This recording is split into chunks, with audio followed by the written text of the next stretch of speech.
चबाया, चबाने के बाद धनुष की एक छोर उस छोर से अलग हुई, अलग होने के बाद धनुष की प्रत्यंचा दूसरे छोर को जाके लगी, बड़ा आवाज हुआ, टंकार हुआ धनुष का, धनुष के टंकार, और उस प्रत्यंचा की आवाज और उस प्रत्यंचा की वेग ने भगवान विष्णु को घर से अलग कर दिया। ये घर जो है जाकर के लहराता हुआ समुद्र में गया, भगवान सोए हुए। अब क्या होगा? अब तो और गड़बड़ हो गया। करोगे ऐसा तो फिर गड़बड़ होगा। थोड़ा सा काटना चाहोगे तो बहुत कट जाएगा, रस्सी काटना चाहोगे तो सब कुछ कट जाएगा। अरे मंजिल के नीचे एक ईंट सरकाओगे तो तुम्हारा मंजिल ढहेगा। ये संसार एक मंजिल है, एक इमारत है। इस इमारत से एक ईंटे को निकाल दिया तो तुम्हारा जो है पूरा मकान बर्बाद है। वो तक कब जाने गिर जाए कोई नहीं जानता। थोड़ी सी झकोरे चले, गिरना ही गिरना। लेकिन आज की इमारत बुलंद है, सारे ईंट एक ईंट से बढ़े हुए हैं, तो आपका मकान इस देश में सर्वप्रथम सबसे मजबूत माना जाएगा। ये संसारिक बात। विष्णु के कट जाने के बाद, धड़ अलग हो जाने के बाद और ब्रह्मादि को शोक हुआ। ये तब तक आभास नहीं होता जब तक कुछ बिगड़ न जाए। ये मानो गलतियां पर गलतियां करते जाता है, लेकिन जब उसका दुष्परिणाम मिलता है तब उसे चेतना होती है। इसलिए सर्वप्रथम कहा चैतन्य स्वरूपाम आद्याम। आद्या जो है चैतन्य स्वरूप है, ये चेतना लाती है। इसलिए शक्ति चाहिए। हम 10 भाई हैं, हम 10 लोग हैं, ये 10 की जब एकता होगी तो हमारी कथा प्रतिपादित होगी।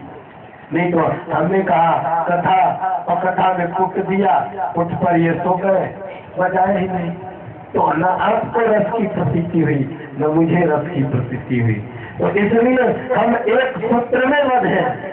हम वक्ता जरूर है, कथा जरूर कर रहे हैं, लेकिन इस कथा में इनका भी उतना ही महत्व है, इन चारों पांचों का उतना ही महत्व है, उसमें आप श्रोता का उतना ही महत्व है, उसमें माँ त्रिकोट निवासिनी की उतनी ही कृपा है, जिन्होंने मैंने कहा था कि देवी भागवत की कथा हो, इसको भी परिपूर्ण करा दिया इस आश्रम प्रांगण में। तो हम एक पिरोए हुए, हम एक सूत्र में बंधे हुए, सबका उचित स्थान, उचित महत्व, किसी के बिना हमारा काम नहीं चलने वाला। हम चाहे लाख कथा करते, लेकिन इसमें से एक व्यक्ति अभी कथा प्रसंग चल रहा है, हारमोनियम बज रहा है, तबला बज रहा है, अन्य बात, एक भाई इसमें से निकल जाए तो उसी में हमारी अपूर्णता दिख जाए। हम अपूर्ण हो गए, उतने ही थे, जबकि वक्ता मैं हूँ, मैं बोल रहा हूँ आपको। मुझे ये पूर्ण ज्ञान है, ये तीसरी बार कथा, और हर जगह प्राय माँ की कृपा रहती है कि कथा में इन वाद्य यंत्रों को बंद नहीं करने कराने की इच्छा सब लोग जाहिर करते हैं, बस समय समय की। और यहाँ की बात मैं खुद समझता हूँ कि हमारे श्रोता बड़े भावुक, जो भागवत की कथा इतनी बार सुनने के बाद, भागवत का मूल अर्थ था कि भूमि भावुका रसिका। संसार के लोग भावुक होते हैं, रसिक होते हैं, इसीलिए तो भागवत की कथा उनकी है, देवी भागवत की कथा उनकी है। और ऐसे भगवान का घर अलग हो रहा है। घर अलग होने के बाद ब्रह्मादि देवताओं को देख देवी की उपासना, शंकर की उपासना, भगवान शंकर माँ पार्वती आज्ञा के साथ आते हैं।